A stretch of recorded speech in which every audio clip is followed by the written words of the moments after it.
மாணவர்கள் எவரும் போதைக்கு அடிமையாகாதீர்கள்.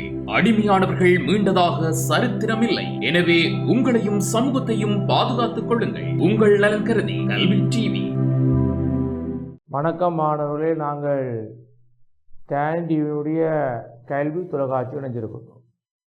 குறிப்பாக உங்களுக்கு தெரியும் மாணவர்களே, நாங்கள் இந்த ஏழு மாணவர்களுக்குரிய வரலாறு பாடங்கள் தினந்தோறும் கற்பிக்கப்பட்டு வருகின்றது. ஆகவே இந்த ஏழு மாணவர்களுக்குரிய வரலாறு பாடம் என்னும்போது குறிப்பாக நாங்கள் ஐரோப்பிய வரலாறு தான் கடந்த கால வகுப்பிலிருந்து பார்த்துட்டு வருகின்றோம். அதுவும் ஐரோப்பிய வரலாறு என்னும்போது குறிப்பாக 30 ஆண்டுகால போர். உங்களுக்கு தெரியும், ஏழில் ஐரோப்பிய வரலாறில் 30 ஆண்டுகால போர் தொடர்ச்சியாக பரீட்சைகள் வந்து கொண்டிருக்கின்றது. அதுவும் குறிப்பாக இந்த 30 ஆண்டுகால போர் பிற்காலத்தில் பல விளைவுகளை ஏற்படுத்தியிருக்கின்றது. அதுவும் முதலாம் உலக யுத்தம் ஏற்படவும், பிற்காலத்தில் நாடுகளுக்கிடையே போட்டி பொறாமை ஏற்படவும் இந்த 30 ஆண்டுகால போர் ஐரோப்பாவில் இடம்பெற்றிருந்தது. கடந்த வகுப்பாக நாங்கள் இந்த 30 ஆண்டுகால போர் ஆரம்பத்தில் சமய போராகவும் பிற்காலத்தில் அது நாடுகளுக்கிடையிலே அரசியல் ரீதியான போராக இடம்பெற்ற நாங்கள் இங்கு காணக்கூடியதாக இருக்கின்றது. ஆகவே இந்த 30 ஆண்டுகால போர் என்றால் என்னென்று பார்த்து நாங்கள் 30 ஆண்டுகால போருடைய கட்டங்கள் என்ன, அது ஆரம்பத்தில் எப்படி எந்த காரணத்துக்காண்டு இடம்பெற்றது, பிறகு அந்த போர் எப்படி அரசியல் போராக உருமாறி நாடுகளுக்கிடையே போட்டி பகைமை என்பன ஏற்படுத்தின என்று நாங்கள் நிறைய விடயங்கள் பார்த்தினாங்க. ஆகவே இந்த 30 ஆண்டுகால போர் தொடர்பாகத்தான் நாங்கள் இன்று தொடர்ச்சியாக பார்க்க போகிறோம். பாருங்கள், 30 ஆண்டுகால போர் நாங்கள் அறிமுகம் போன பார்த்தினாங்க மாணவர்களே. 30 ஆண்டுகால போர் பாருங்கள், 30 ஆண்டுகால போர் பாருங்கள், கிபி 1618 தொடக்கம் 1648 வரைக்கும் ஐரோப்பிய கண்டத்தில், அதாவது ஐரோப்பியாவுடைய வரைபடம். உங்களுக்கு ஐரோப்பிய படங்கள் குறிக்க வரும். கடலாக இருக்கலாம், தீவாக இருக்கலாம், நகரமாக இருக்கலாம், நாடாக இருக்கலாம் என்று ஐரோப்பாவுடைய பெரும்பாலான இடங்களெல்லாம் குறிக்க வரக்கூடிய விடயம்தான் இந்த இதில் இருக்கின்றது. ஆகவே இந்த ஐரோப்பாவுடைய மேத்தோடவா உங்களுக்கு ஒரு ஒரு தெளிவு இருக்க வேண்டும். அப்போதுதான் இந்த ஐரோப்பாவுடைய படம் குறித்தல், ஐரோப்பாவுடைய இடங்களை பற்றி உங்களுக்கு ஒரு அறிவு ஒன்று இருக்கும். ஆகவே இந்த 30 ஆண்டுகால போருடைய கட்டங்களை நாங்கள் 4 கட்டமாக பார்க்கலாம். ஆகவே 30 ஆண்டுகால போர் ஐரோப்பாவில் மிகப்பெரிய தாக்கத்தை ஏற்படுத்திக்கிறது. குறிப்பாக அரசியல் ரீதியாக, சமய ரீதியாக, பொருளாதார ரீதியாக என்று பலதரப்பட்ட தாக்கத்தை ஏற்படுத்தி பிற்காலத்தில் பல விளைவுகளை உண்டு பண்ணிய ஒரு போராகும். நாங்கள் கடந்த வகுப்பில் இதை சுட்டி காட்டி பார்த்துனாங்க. பாருங்கள், 30 ஆண்டு போர் பாருங்கள், இது கடந்த வகுப்பு பார்த்தாங்க. ஒரு மேலோட்டமாக ஞாபகப்படுத்திட்டு போனால் உங்களுக்கு இந்த பாடத்தை தொடர்ச்சியாக எப்படி போர் ஒன்று பிடிச்சு கொள்வீங்க. பாருங்கள், 30 ஆண்டு போர் கிபி 1618 தொடக்கம் 1647 வரை இடம்பெற்றிருக்கின்ற 30 ஆண்டுகால போர். பாருங்கள், ஐரோப்பாவிலே கிபி 1618 தொடக்கம் 1648 வரையிலான காலப்பகுதியில் இடம்பெற்ற போர் 30 ஆண்டு போர் என அழைக்கப்பட்டது. குறிப்பாக ஜெர்மனியில் 30 ஆண்டுகளாக கத்தோலிக்கர்களுக்கும் புரட்டஸ்தாந்தர்களுக்கும் இடையில் இடம்பெற்றதாகும். அதாவது ஜெர்மனியில் நீண்ட காலமாக கத்தோலிக்கர்களுக்கும் அதனுடைய குறைபாட்டை நிவர்த்தி செய்து மார்ட்டின் லூதரால் உருவாக்கப்பட்ட புரட்டஸ்தாந்து மதத்தவருக்கும் இடையிலே இடம்பெற்ற போர் தான் இந்த 30 ஆண்டு கால போர் சொல்லப்படுகின்றது. குறிப்பாக இப்போரானது வரலாற்றில் மிக முக்கியமான கூறப்படுகின்றது. பாருங்கள், இப்போரானது ஜன்னல் வழியேறி நிகழ்வோடு ஆரம்பமாகி மிக நீண்ட காலமாக கத்தோலிக்கருக்கும் கத்தோலிக்கர்கள் அல்லாதோருக்கும் இடையே இடம்பெற்று வந்த முரண்பாட்டின் அடிப்படையில் தோன்றி நீண்ட காலத்துக்கு பின்னர் யுத்தத்தினை தொடர்ந்து முடிவுக்கு வந்தமையை காண முடிகின்றது. ஆகவே ஆரம்பத்தில் குறிப்பாக கத்தோலிக்கர்களுக்கும் புரட்டஸ்தாந்துடைய இடம்பெற்ற போரானது, இந்த போருக்கு உடனடி காரணம் அல்லது மெயின் காரணம் என்ன மாணவர்களே குறிப்பாக கவனிங்கள், ஜன்னல் வழியேறி நிகழ்வோடு சுட்டி காட்டப்படுகிறது. ஜன்னல் வழியேறி நிகழ்வு சுட்டி காட்டப்படுகின்றது. குறிப்பாக வருங்கள், ஆரம்பமாகி ஜன்னல் வழி நிகழ்வோடு ஆரம்பமாகி நீண்ட காலமாக கத்தோலிக்கர்களுக்கும் கத்தோலிக்கர் அல்லாதோருக்கும் இடையே இடம்பெற்று வந்த முரண்பாட்டின் அடிப்படையில் தோன்றி நீண்ட காலத்துக்கு பின்னர் யுத்தத்தினை தொடர்ந்து முடிவுக்கு வந்தமையை காண முடிகின்றது. அப்போ மத ரீதியாக ஏற்பட்டு இக்காலத்தில் அது அரசியல் ரீதியாக உருமாறியது என்பதை நாங்கள் பார்த்துக்கொள்ளலாம். பாருங்கள், இப்போரானது 4 கட்டங்களாக இடம்பெற்றது. இப்போ பாருங்கள், போஹ்மியா கட்டம் கிபி 1612 தொடக்கம் 1694. அடுத்த பாருங்கள் 1600 பாருங்கள் கிபி 1612 தொடக்கம் ஆண்டு பாருங்கள், ஆண்டு மாறி கவனிங்கள். கிபி 1612 தொடக்கம் 1625, பிறகு 1625 தொடக்கம் 1629, பிறகு சுவீடன் கட்டம் பாருங்கள் 1630 தொடக்கம் 1635. இறுதியாக பாருங்கள் பிரான்ஸ் ஆஸ்திரியா கட்டம் கிபி 1635 தொடக்கம் 1648 வரைக்கும். இப்படி 4 கட்டங்களாக இந்த போர் நாங்கள் பிரித்து பார்க்கலாம். பாருங்கள், 30 ஆண்டு போர் ஆரம்பத்து சமய போராக தொடங்கிய போதிலும் கிபி 1635க்கு பின் அது அரசியல் போராக மாறியது. சொன்ன போல சமய போராக உருவெடுத்தாலும் பிற்காலத்தில் அரசியல் போராக மாறிய தன்மையை நாம் காணலாம். இப்போரின் தோற்றத்துக்கு பல்வேறு காரணங்கள் அடிப்படையாக அமைந்தன. பாருங்கள், 30 ஆண்டு போருக்கு உடனடி காரணம் அமைவது ஜன்னல் வழியறி நிகழ்வாகும். புரிய பாருங்கள், அதாவது போஹ்மியாவின் பிரேக் நகரிலே பார்த்தாங்க. போஹ்மியாவின் பிரேக் நகரிலே இருந்த புரட்டஸ்தாந்து தேவாலயத்தில் கிபி 1517 ஆண்டு மார்ட்டின் லூதர் லிட்டர்பர்க் தேவாலயத்தில் 95 வினாக்குத்துக்களை எழுதி ஒட்டியதன் மூலம் சமய புரட்சியை ஆரம்பித்த நூற்றாண்டு விழாவை கொண்டாடும் முகமாக ஆயத்தம் கிடைப்பிட்டன. அதாவது இந்த புரட்டஸ்தாந்து மதத்தவர்கள் குறிப்பாக போஹ்மியாவின் பிரேக் நகரிலே புரட்டஸ்தாந்து மதத்துடைய தேவாலயத்தில் மார்ட்டின் லூதரால் புரட்டஸ்தாந்து மதம் உருவாக்கப்பட்டிருக்கு. அதனுடைய 100 விழா 100 ஆண்டு பூர்த்தியை கொண்டாடும் முகமாக போஹ்மியாவின் பிரேக் நகரிலே இந்த தேவாலயத்திலே பெரிய விழா ஒன்று எடுக்கப்பட்டது. சமய புரட்சியை ஆரம்பித்த நூற்றாண்டு விழாவுக்கான விழா ஒன்று எடுக்கப்பட்டது. அவ்வேளை போஹ்மிய ஆட்சியாளராக இருந்த 2ஆம் பேர்டினண்ட் தான் ஒரு கத்தோலிக்கனாக விளங்கியதாலும் கத்தோலிக்கரின் ஆதரவை பெறும் பொருட்டு அதை தடுக்க எண்ணினான். அதாவது போஹ்மியாவின் ஆட்சியாளர் 2ஆம் பேர்டினண்ட் ஒரு தீவிரமான ஒரு கத்தோலிக்க மத கொள்கையை கொண்டவன். அவன் புரட்டஸ்தாந்து மதத்தவர்களை புறக்கணிக்கிறான், அவர்களுக்கு முக்கியத்துவம் கொடுக்கவில்லை. நிர்வாகம் ஏனைய துறைகளில் கூட அவர்களுக்கான ஒரு சலுகைகளை கொடுக்கவில்லை. இதால் தான் இந்த புரட்டஸ்தாந்து மதத்தவர்கள் பிரேக் நகரில் 100ஆண்டு விழாவை கொண்டாட முற்படும் போது அதை குழப்போனும் அதை நிகழ்வை ஒரு புறக்கணிக்கணும் என்ற அடிப்படையில் செயற்படுறாங்க. குறிப்பாக 2ஆம் பேர்டினண்ட் பாருங்கள், 2ஆம் பேர்டினண்ட் தான் ஒரு கத்தோலிக்கனாக விளங்கியதாலும் கத்தோலிக்கரின் ஆதரவை பெறும் பொருட்டு அதை தடுக்க வேண்டினான். இதனால் சில உத்தியோகத்தர்களை அனுப்பி பிரேக் நகரிலே ஏற்பாடு செய்திருந்த நிகழ்வை நிறுத்துவது திட்டமிட்டான். அதாவது தன்னுடைய உத்தியோகத்தர்கள் தன்னுடைய அதிகாரியை அனுப்பி 2ஆம் பேர்டினண்ட் செய்கிறான், புரட்டஸ்தாந்து மதத்துடைய 100ஆண்டு விழாவை ரத்து செய்வதற்காக திட்டமிட்டான். இப்படி திட்டமிட்டான். அது பிரகாரங்கள் திட்டமிட்ட போது தேவாலயம் சென்ற 100ஆண்டு விழாவை நிறுத்துமாறு கூறிய போது அங்கு திட்டமிட்ட மட்டுமில்லாமல் அந்த உத்தியோகத்தர்கள் புரட்டஸ்தாந்து தேவாலயத்துக்கு போய் இந்த நிகழ்வை நிறுத்துமாறு கூறிய போது புரட்டஸ்தாந்து மதத்தவர்கள் அந்த 2ஆம் பேர்டினண்டால் அனுப்பப்பட்ட உத்தியோகத்தர்களை கத்தோலிக்க உத்தியோகத்தர்களை தாக்கி மட்டுமில்லாமல் காயப்படுத்தியதோடு தேவாலயத்தில் இருக்கின்ற ஜன்னல் வழியாக அது உத்தியோகத்தர்களை தூக்கி எறிகிறார்கள். இதைத்தான் நாம் சொல்லுவோம் ஜன்னல் வழியறி நிகழ்வு. அப்படி சொல்லுவோமானவர்களே, ஜன்னல் வழியறி நிகழ்வு. ஆகவே ஜன்னல் வழியறி நிகழ்வு தான் இந்த 30 ஆண்டு கால போருக்கு உடனடி காரணம் அமைந்தது. குறிப்பாக கத்தோலிக்க மன்னனான 2ஆம் பேர்டினண்ட் சமய புரட்சியை ஏற்படுத்தின புரட்டஸ்தாந்து மதத்தவர்கள் பிரேக் நகரிலே 100ஆண்டு விழாவை கொண்டாட முற்பட்ட போது அதை அனுப்புவதற்காக அவருடைய அதிகாரிகளை அனுப்புகிறான். அந்த அதிகாரிகளை புரட்டஸ்தாந்து மதத்தவர்கள் துன்புறுத்தின மட்டுமில்லாமல் காயப்படுத்தி அவமானப்படுத்தி தேவாலயத்தில் இருக்கின்ற ஜன்னல் வெளியேறி எறிஞ்சு வீசுகிறார்கள்.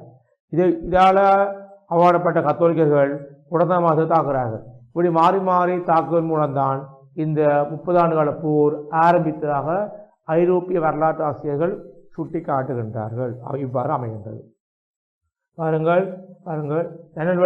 ஜன்னலால் வெளியே எறிந்தனர். இந்நிகழ்வானது ஜன்னல் வழி எறி நிகழ்வு எனப்படும். குறிப்பாக பாருங்கள், இந்நிகழ்வை தொடர்ந்து கத்தோலிக்கத்தினர் புரட்டஸ்தாந்தினரை தாக்கினர். இந்நிகழ்வை தொடர்ந்து கத்தோலிக்கத்தினர் புரட்டஸ்தாந்தினரை தாக்கினர். பாருங்கள், அவ்வேளையில் புரட்டஸ்தாந்திற்கு சார்பாக கல்வினிசம், சுங்கிலிச மதநெறியாளர்கள் இணைந்து கத்தோலிக்கத்தினை தாக்கினர். பாருங்கள், அவ்வேளையில் புரட்டஸ்தாந்துக்கு சார்பாக கல்வினிசம், சுவிங்கிலிசம் மதநெறியாளர்கள் இணைந்து கத்தோலிக்கத்தினை தாக்கினர். ஆகவே புரட்டஸ்தாந்து மதத்துக்கு சார்பாகத்தான் இந்த குறிப்பாக கல்வினிசம், சுவிங்கிலிசம் போன்ற மதநெறியாளர்கள் செய்யப்பட்டு கத்தோலிக்கத்தை தாக்குகின்றார்கள். இதனால் ஏர்மனியில் இடம்பெற்ற 30 ஆண்டுகளாக இடம்பெற்றது. இதுவே 30 ஆண்டு கால போர் எனப்பட்டது. 30 ஆண்டு போரின் தோற்றத்துக்கு நீண்ட கால காரணங்கள் அடிப்படையாக விளங்கின. அந்த வகையில் நீண்ட காலமாகவே கத்தோலிக்கருக்கும் புரட்டஸ்தாந்தினருக்கும் இடையே நிலை வரும் அரசியல் கலாச்சார பொருளாதார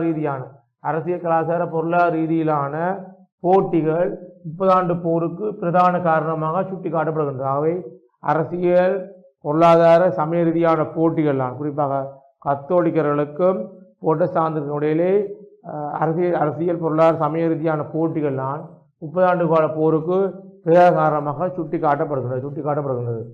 புரட்டஸ்தாந்து மதம் தோன்றிய காலம் முதல் கத்தோலிக்க மதத்தினர் அதனை இல்லாதொழிப்பது தீவிரம் காட்டினர். அதாவது புரட்டஸ்தாந்து மதம் முதலில் கத்தோலிக்க மதத்தில் காணப்பட்ட மூட நம்பிக்கைகள், போப்பாண்டவர்கள், பாதிரிமார்கள் போன்றவர்களால் தான் இந்த கத்தோலிக்க மதத்துடைய மூடநம்பிக்கைகளை வைத்துக்கொண்டு மக்களிடையே பணம் பண்ணினார்கள், ஊழல் நிறைந்த நிர்வாகத்தை முன்னெடுத்தார்கள்.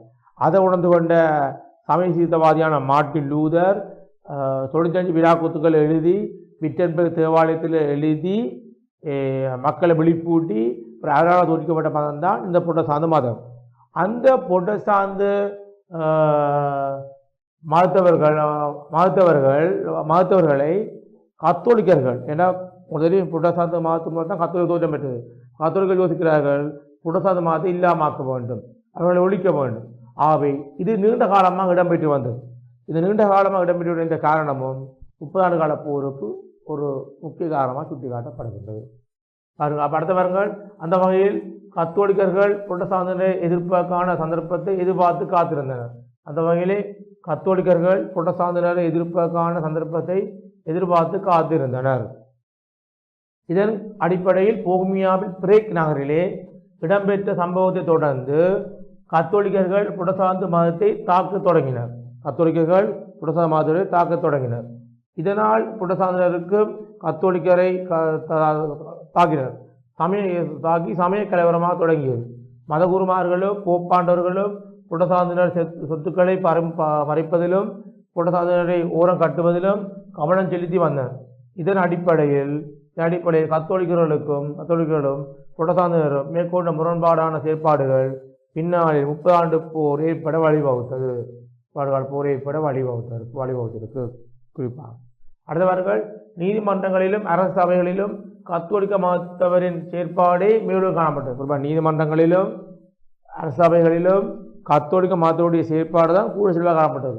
ஆனால் புரட்டஸ்தாந்து மத செயற்பாடுகள் அவர்கள் கண்டுகொள்ளவில்லை, அவர்கள் முக்கியத்துவப்படுத்தப்படவில்லை. பாருங்கள், இதனால் ஏனைய மதத்தவர்கள் தமக்கு ஏனைய சபைகளில் முக்கியத்துவம் வழங்க வேண்டும் என்ற கோரிக்கைகளை முன்வைத்து வந்தனர். இதனால் ஏற்பட்ட முரண்பாடுகள் 30 ஆண்டு கால போருக்கு காரணம். முதல் பார்த்து நாங்கள் நீண்ட காலமாக கத்தோலிக்கர்கள் புரட்டஸ்தாந்து மதத்தை ஒழிக்க வேண்டும், அதை இல்லாமக்க வேண்டும் ஒரு காரணம். பிறகு நிர்வாகத்திலேயும் நீதிமன்றங்களிலேயும் ஏனைய துறைகளிலேயும் கத்தோலிக்க மதத்தை தான் முன்னிலைப்படுத்தினார்கள், புரட்டஸ்தாந்து மதத்தை புறக்கணித்தார்கள்.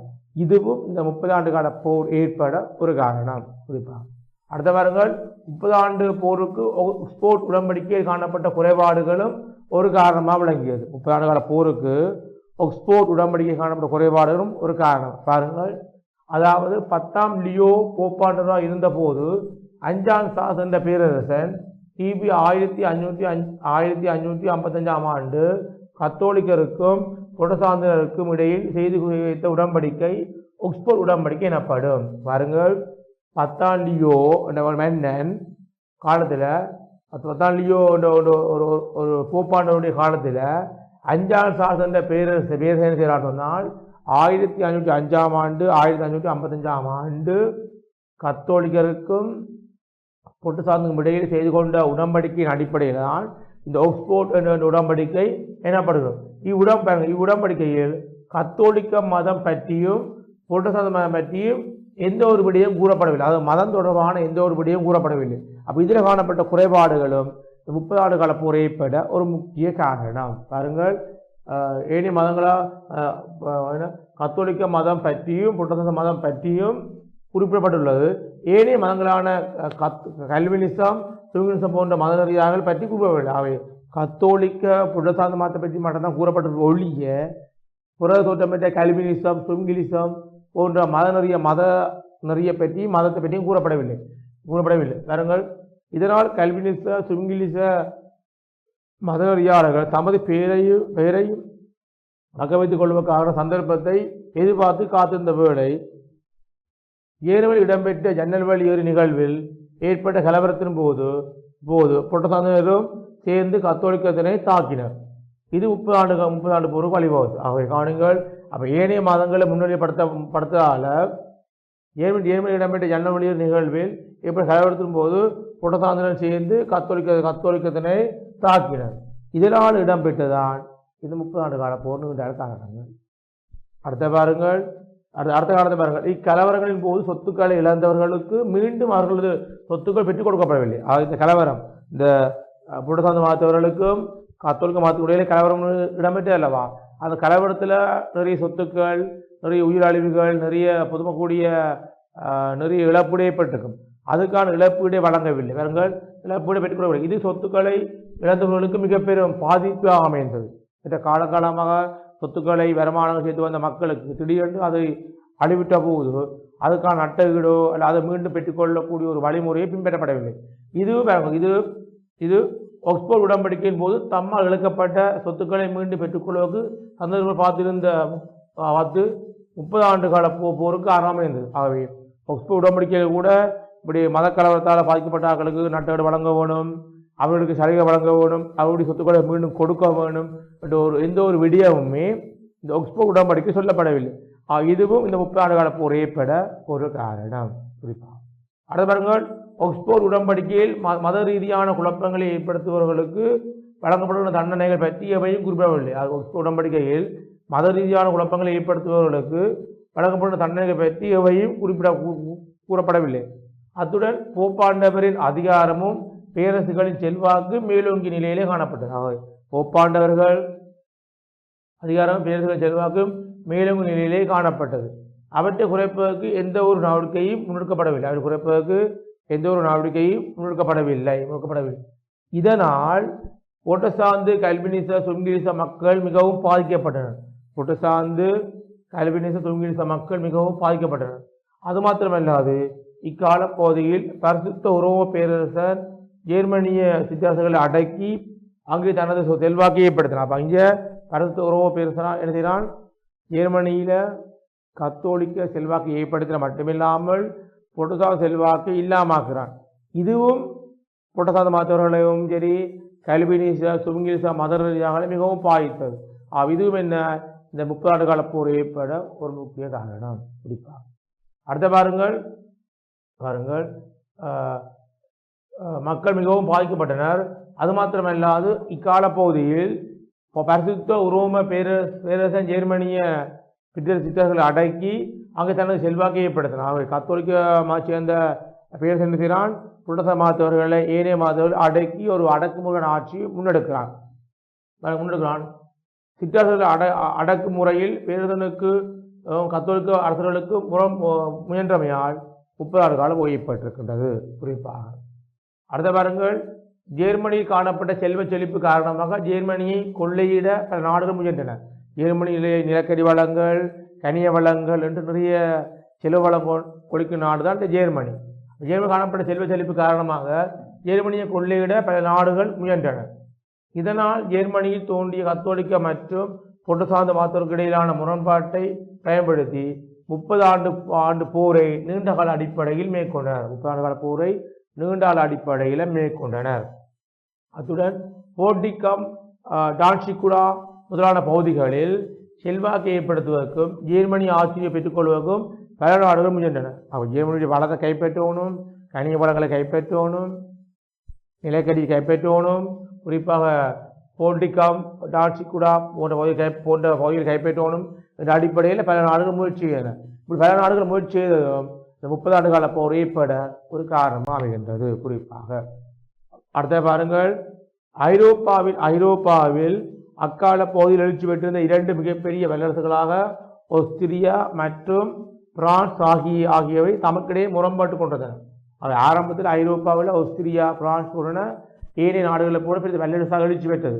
அந்த வல்லரசாக எழுச்சி பெற்று தமக்குள்ளே முரண்பட்டு கொண்டன.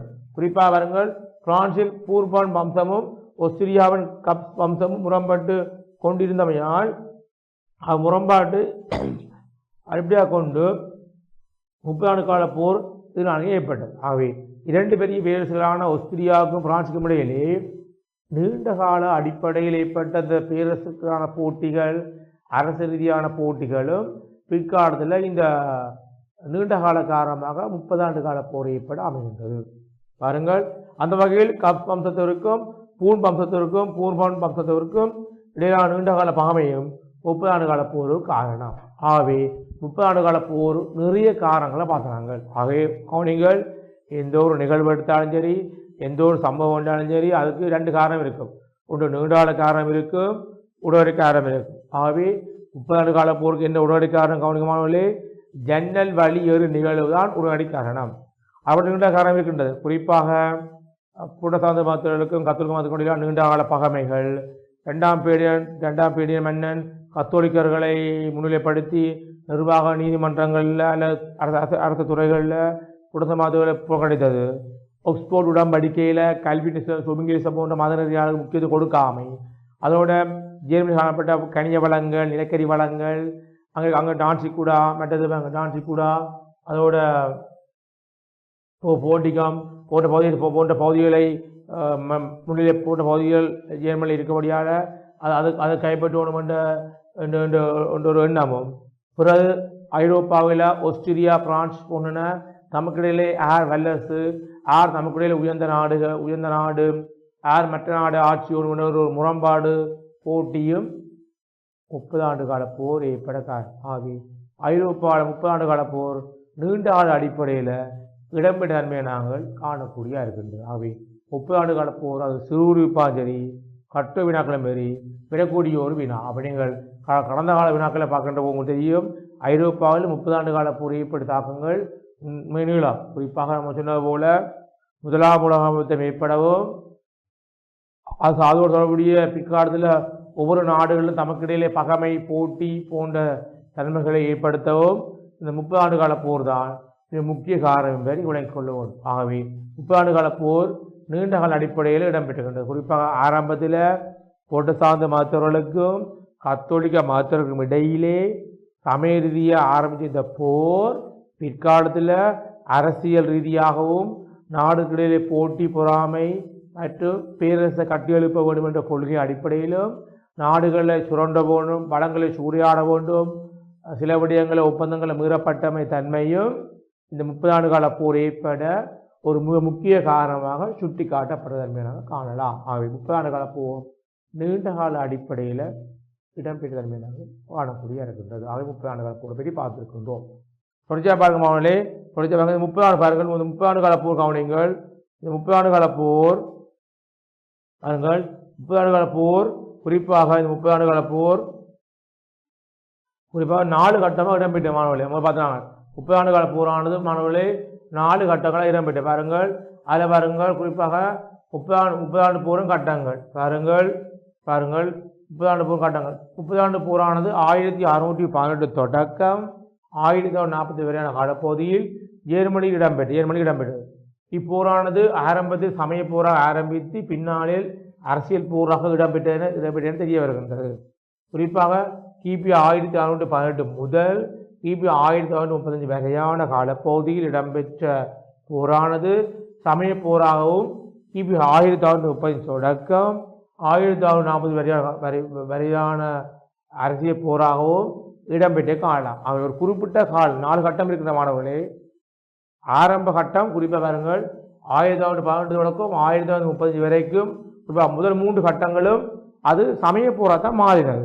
பிறகு கடைசி கட்டம் இல்லை பாருங்க 35 தொடக்கம் 1635 தொடக்கம் 1645 வரை இருக்கு இல்லவா, குறிப்பாக அது வரைக்கும் 48 வரைக்கும் அது வரைக்கும் அது பிறகு அரசியல் போராக மாற்றமடைகின்றது. ஆகவே இவ்வாறு தான் ஆரம்பத்தில் சமய போராக மாறி பிற்காலத்தில் அரசியல் போராக மாறி தன்மையை நாங்கள் கண்டுகொள்ளக்கூடிய இருக்கிறது. ஆகவே இந்த 30 ஆண்டு கால போர் ஐரோப்பாவில் சமய ரீதியான ஒரு உட்பூசல்களை ஏற்படுத்தி பிறகு நாடுகளிடையிலே பல முரண்பாட்டை ஏற்படுத்தி நாடுகளிலே போட்டி பொறாமை பகைமை ஏற்படுத்தி பிற்காலத்தில் பல அழிவுகளுக்கும் பாரிய அளவு உலகமாக யுத்தங்கள் ஏற்படுவதற்கும் 30 ஆண்டு கால போர் காரணமாக விளங்கியதன் என காணக்கூடிய இருக்கின்றது. ஆகவே பாருங்க 4 கட்டம் இருக்கின்றது. 30 ஆண்டு கால போருக்கு மாணவர்கள் 4 கட்டம் இருக்கு. பாருங்க பார்த்துனாங்க முதல்ல பாருங்க போமிய கட்டம். அதான் போமிய கட்டம் பார்த்துனாங்க. போமியான் பிரேக் நகரில் இடம்பெற்ற பார்த்தோம் கிபி 1912 தொடக்கம் 1924.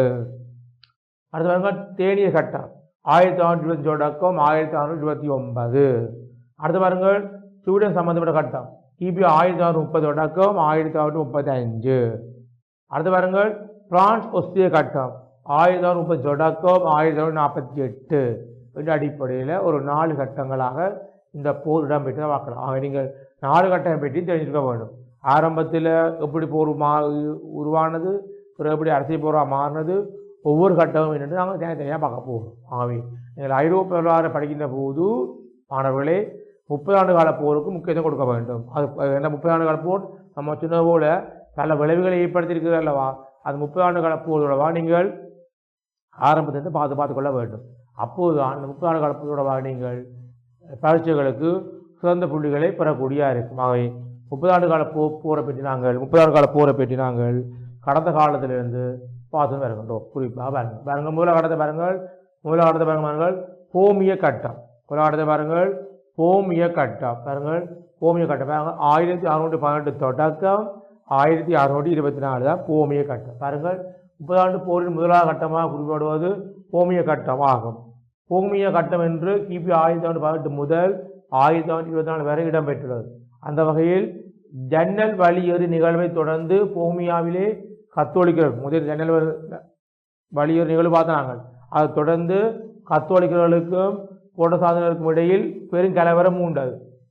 இதன் அடிப்படையில் போமியா பிரதேச புரட்டஸ்தாந்த மக்கள் ஒன்றிணைந்து 2ஆம் பேணியனை ஆட்சியிலிருந்து நீக்கிவிட்டு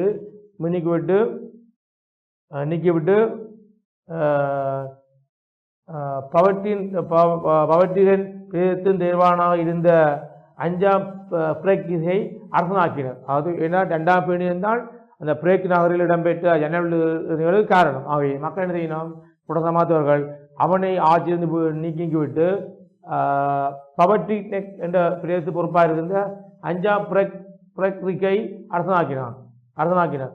அவ்வேளையில் போமியாவில் இருந்து வெளியேறிய 2ஆம் பேணியன் இஸ்பானியா மற்றும் ஆஸ்திரியா நாடுகளின் உதவியுடன் மீண்டும் டில்லி என்ற தளபதியின் தலைமையில் போமியாவை நோக்கி படையெடுத்து வந்தான். அவ்வேளை பிரேக்கின் படைகளால் அவர்களை எதிர்த்து போட முடியவில்லை. இந்நிலையில் தோல்வடைந்த பிரேக்கின் பின்வாங்கி இங்கிலாந்து தப்பிச் சென்றான்.